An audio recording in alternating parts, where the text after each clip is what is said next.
আমাকে বোঝানোর চেষ্টা করিস না কোমল। শুধু এইটুকু জেনে রাখ, আমি যেটা বলছি সেটা তোর জন্য আর এই পরিবারের জন্য ঠিকই। আমাদের বাড়ির মেয়ের ভবিষ্যৎ একটা ভালো শ্বশুর বাড়ি, আর আমি প্রার্থনা করব তুই যেন খুব ভালো ঘরেই যাস। প্রার্থনা যদি মন থেকে করিস তাহলে ঠিক পূরণ হবে। তুই দেখে নিস, একদিন এমন কেউ আসবে যে তোকে আর তোর স্বপ্নকে বুঝবে, আর তারপর তুই যখন ডাক্তার হয়ে যাবি সে তোকে নিয়ে গর্ব করবে। ভগবান করুক সে যেন এমন হয় তোর সব পরিস্থিতিতে সবসময় পাশে থাকে। এই ব্যাপারে আমি আর কথা বলবো না, নিজের ঘরে যাও।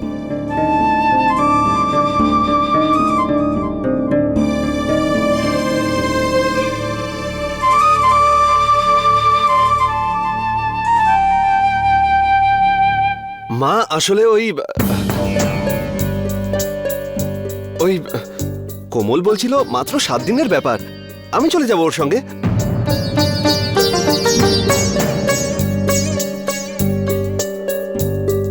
শুনিসনি আমি কি বলেছি? এই ব্যাপার নিয়ে আর কোনো কথা হবে না। আর হ্যাঁ, পরিবারের কারোর সাথে এটা নিয়ে আলোচনা করবি না। আর কিছু বলতে চাস? হ্যাঁ ওই না না না,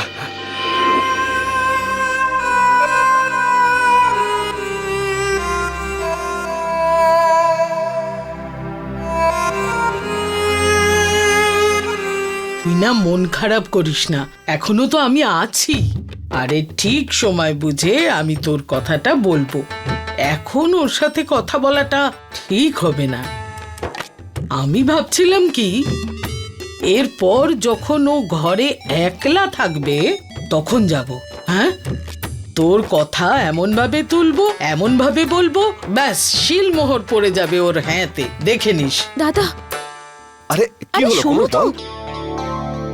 এগুলো কি বলো তো? মা তো কাউকে কিছু বলতেই দেয় না। এটা বাড়ি নাকি স্কুল? শুধু ওনার কথা শোনো আর হ্যাঁ তে হ্যাঁ মেলাও। আর কোমল শোন, আমার কথা শোন। মা ভীষণ অভিজ্ঞ, মা যা বলছে ঠিকই বলছে। কিসের ঠিক? শুধু 1 সপ্তাহের ব্যাপার তো। তুমি জানো আমার কলেজের প্রত্যেকটা মেয়ে এই সুযোগটার জন্য অপেক্ষা করে, আর সেটাই আজ আমি পেয়েছি। তুমি প্লিজ বাবার সাথে কথা বলে দেখো না, বাবা মাকে বোঝাবে আর মা হয়তো মেনে নেবে। প্লিজ আরে প্লিজ। কোমল, এটা তুই কি বলছিস? তুই তো জানিস যে মা যদি একবার কোনো সিদ্ধান্ত নেয় তাহলে সেটা বাবাও পাল্টাতে পারে না। আরে শুধু বাবা কেন, কেউ সেটা পারবে না। তুমি যখন অন্যায় করো মা তো তোমায় ক্ষমা করে দেয়, তাই না? একবার চেষ্টা তো করে দেখো প্লিজ।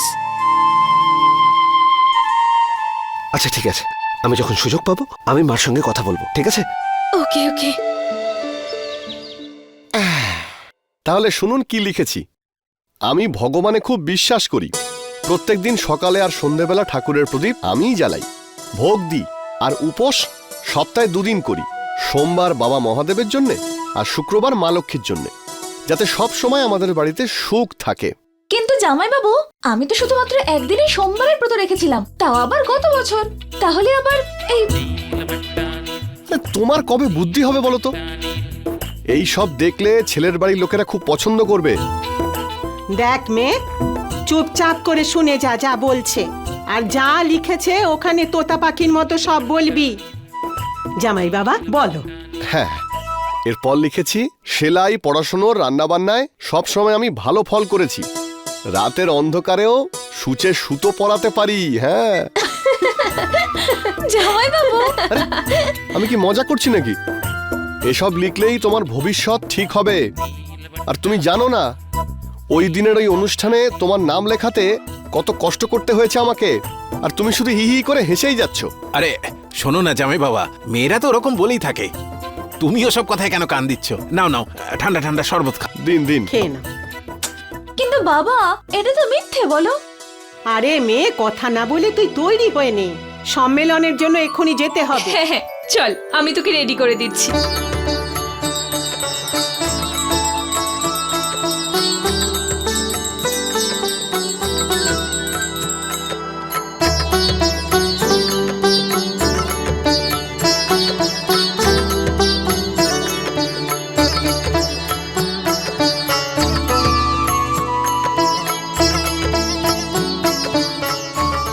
আরে ভাই, আজ প্রথমবার গদিতে বসতে যাচ্ছিস, আশীর্বাদটা নিয়ে নে। হ্যাঁ। আরে বাবা, ভালো করে আশীর্বাদ নে। ভালো থাক বাবা, ভালো থাক। আমাদের এখানে কথায় বলে, যখন ছেলের উচ্চতা বাবার উচ্চতার সমান হয়ে যায় না, তখন বাবার বুক গর্বে ফুলে যায়। দেখ বাবা, চন্দনার আদর্শ না ব্যবসাতে খুব নাম কামাচ্ছে। ব্যাস শুধু এবার তুই ওদের সাথে মিলে একসাথে ব্যবসাটা বুঝে নে, বিদেশে বেড়াতে চলে যাবে। হ্যাঁ, আমি এখানে সবকিছু সামলে নেব। আমি জানি কাকার অনেক দিন ধরে বিদেশে যাওয়ার ইচ্ছে, আরে কিন্তু তোমরা তো কাজ থেকে কখনো ছুটিই পাও না। আরে বাহ বাহ বাবা বাহ, আয় বুকে আয়। শোনো দাদা, ব্যবসা তো আমাদের রক্তে রয়েছে, তাই না? ঠিক শিখে যাবে। কিন্তু আজ যে কথাটা ও বলল না দাদা, খুব কম মানুষের ভাগ্যেই এইরকম সময় আসে যখন ছোটরা বড়দের আনন্দের ব্যাপারে ভাবে। বাহ মনির মশাই, হ্যাঁ শেঠজি। ভাইপোকে মশলাগুলোর নাম বলে দিন আর দামগুলো। আচ্ছা, আসুন জয়বাবু। যাও যাও, যা বাবা যা। দাদা, বৌদি তো জয়কে খুব ছেলে মানুষ ভাবে, কিন্তু আমার কথা যদি শোনো তাহলে দেখে নিও, এই ছেলে আমাদের ব্যবসাকে কোথা থেকে কোথায় পৌঁছে দেবে। আরে এইটা হলো পোদ্দারদের সবচেয়ে বেশি বিক্রি হওয়া মাল, পোদ্দারের স্পেশাল গরম মশলা। আঙ্কেল, এই গানটা আজকাল মার্কেটে হেভি হিট, শুনেছেন আপনি? না তো। মোবাইল দিন, দিন দিন, তাড়াতাড়ি দিন। এই যে, এ তো এই রিংটোনটা সেট করছি। হ্যাঁ এই, 1 মিনিট। হ্যাঁ বল গোবিন্দ। আরে দাদা, কোথায় তুমি? আরে বৌদির সাথে দেখা করতে যাবে না নাকি তুমি? আরে সময় হয়ে গেছে, বেরিয়ে গেছো তো? আরে ফেসে গেছি ভাই, আজ প্রথম দিন দোকানে বসেছি। দোকানে? মানে তুমিও মোহমায়ের চক্করে পড়ে গেলে তো দাদা?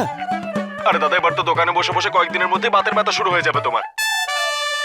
তুমি তো ভেবেই নাও তোমার নৌকো ডুবে গেছে।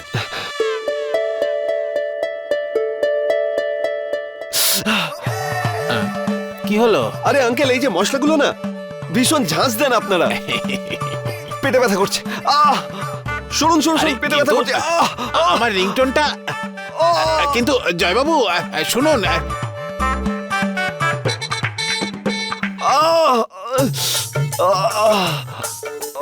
কাকা, উফ, আরে কি হলো রে, পেট ব্যথা করছে নাকি? আর একটু হিং গুলে দেবো? না না, আমি ভাবছি ডাক্তারের কাছে যাই। তোরই বয়সে ছিলাম আমি, তখন আমার পেটেও এইরকমই ব্যথা হয়েছিল। হ্যাঁ, ঠাকুরদার সামনে। সঙ্গে সঙ্গে সিনেমা দেখতে বেরিয়ে গিয়েছিলাম, পেটের ব্যথা একেবারে হাওয়া। ঠিক বলেছি তো? না না, আরে যা, তুই সিনেমা দেখে আয়, যা। পেটের ব্যথা তোর হাওয়া হয়ে যাবে, যা। এই নে, যা তাড়াতাড়ি যা। আরে যা যা যা যা। এই শোন, কি সিনেমা দেখতে যাচ্ছিস রে? দিলওয়ালে দুলহানিয়া নিতে যাচ্ছি। আরে বাহ। কিরণ, হাই। হাই করুণা, কি হলো আজকে একা কেন? কবিতা এলো না? না, ও আজ আসবে না। কে জানে এরপরে আর আসবে কিনা। ও তো ওই সম্মেলনীতে গেছে বিয়ের জন্য ছেলে দেখতে। আরে বাহ, তাহলে তুই গেলি না? না না, এখন কেন, এখনো অনেক সময় আছে।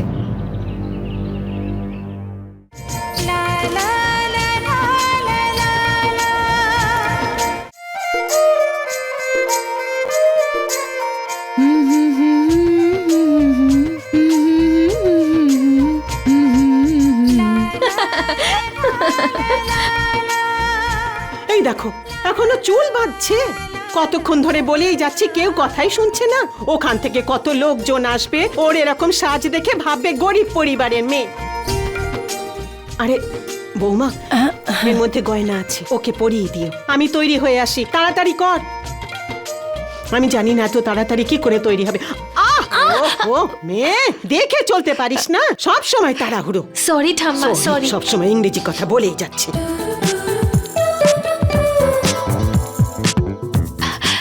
ওয়াও, আজকে মেহেন্দির কম্পিটিশন আছে যে এত সাজুগুজু করছিস? না, আজ তো জীবনের কম্পিটিশন। ওই আছে না যুবক আর যুবতী সম্মেলন, ওটাতেই যাচ্ছে ও। আরে হ্যাঁ, ও তো বলেছিল। আমিই ভুলে গেছি। চল, আমিও যাব। রেজিস্ট্রেশন নেই, কিন্তু আমার মনে হয় ওখানে আমার জন্য কেউ না কেউ নিশ্চয়ই থাকবে। আরে তুই যেতে পারবি না, উনি তো শুধু আমাদের জন্যই পাস নিয়েছেন, তাও অনেক ঝামেলা করে। আমার জন্য একটা নিয়ে নিতে পারতে। ওকে কে বোঝাবে বলো তো যে ওর জন্য কোন ছেলেটা ঠিক থাকবে? দেখ কবিতা, যে সব থেকে হ্যান্ডসাম হবে তাকেই হ্যাঁ বলবি, ঠিক আছে? আরে আমার তো মনে হয় আমাদের ভাবাতে কিচ্ছু হবে না। ওর ভাগ্যে যার নাম লেখা আছে তাকে তো ভগবান আগেই পাঠিয়ে দিয়েছেন। ওই বর সাজবে, ঘোড়ায় চড়ে আসবে, আর বরযাত্রী ওই নিয়ে আসবে।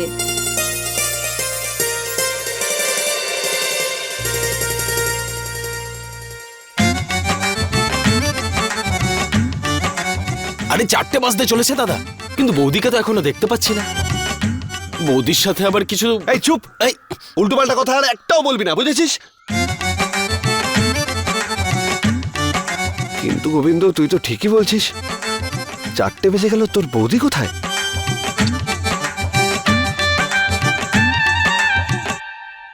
আরে ওর বন্ধু তো এসে গেছে, ওই দেখ। আরে দাদা, মরে গেছি। সর্বনাশ সর্বনাশ সর্বনাশ। আরে দাদা, বৌদির এই বন্ধুটা না একদম বোম। যখনই দেখা হয় মনে হয় যেন এক্ষুনি উড়িয়ে দেবে।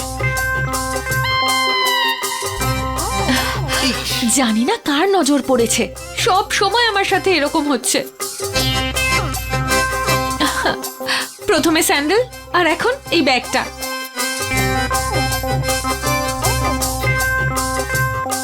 দাদা, আমার সাথে তো ধাক্কাও লাগেনি। আরে গাধা, চুপ কর। কিরণ, হাই। হাই করুণা, কি হলো আজকে একা কেন? কবিতা এলো না? না, ও আজ আসবে না। কে জানে এরপরে আর আসবে কিনা। ও তো ওই সম্মেলনীতে গেছে বিয়ের জন্য ছেলে দেখতে। আরে বাহ, তাহলে তুই গেলি না? না না, এখন কেন? এখনো অনেক সময় আছে।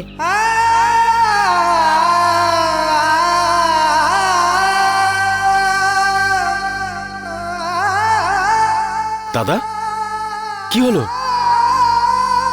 আরে ও দাদা, মনে হচ্ছে গরমে মাথা খারাপ হয়ে গেছে। দাঁড়াও, আমি তোমার জন্য জল নিয়ে আসছি।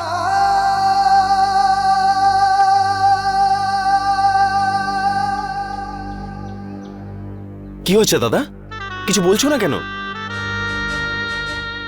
তোর বৌদি অন্য কাউকে বিয়ে করতে যাচ্ছে। যুবক যুবতী সম্মেলন। কি শুনেছি তো দাদা, ওখানে চোখের নিমেষেই বিয়ে হয়ে যায় নাকি? আমি বলতে চাইছি যে দাদা, তাড়াতাড়ি তোমার ওই হাফ কেজি বুদ্ধিটা কাজে লাগাও আর কোনো একটা আইডিয়া বের করে আনো। আরে কোনো মেশিনই আর কাজ করছে না ভাই। কেঁদো না তুমি দাদা, না হলে ওই যেখানে বিয়ে করার জন্য সবাই জড়ো হচ্ছে গিয়ে আগুন লাগিয়ে দেবো। আজ বিকেল 4টের সময় রামলীলা ময়দানে ভগবান রাম ছুড়বেন তীর।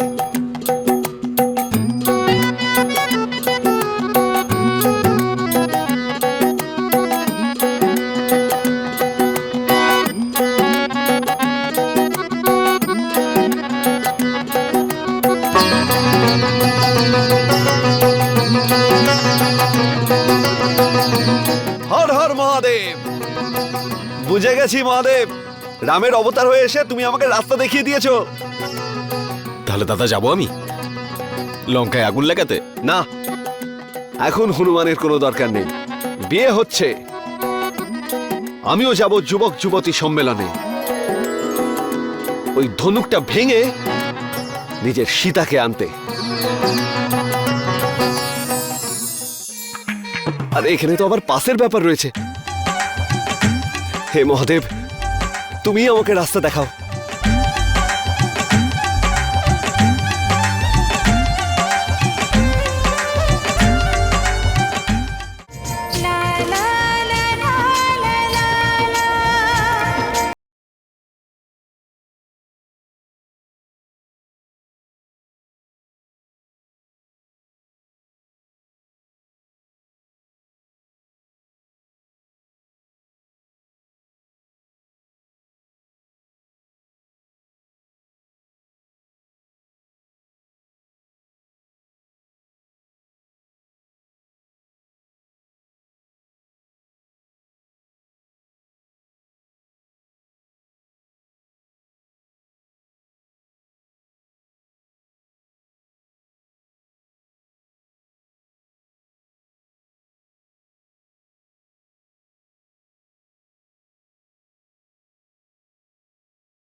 নমস্কার।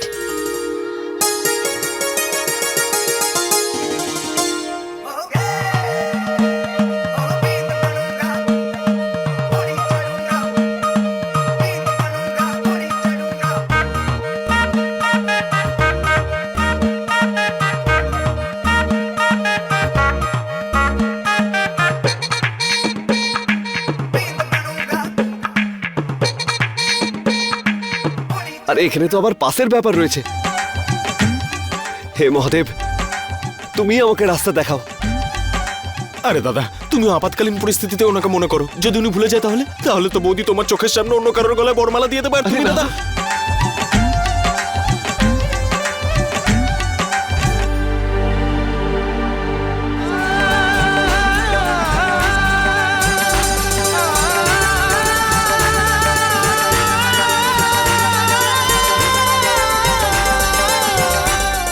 শুনেছে মহাদেব? ওই দেখ, ওটাই হচ্ছে আমাদের হল পাস। তুমি আছো ভগবান।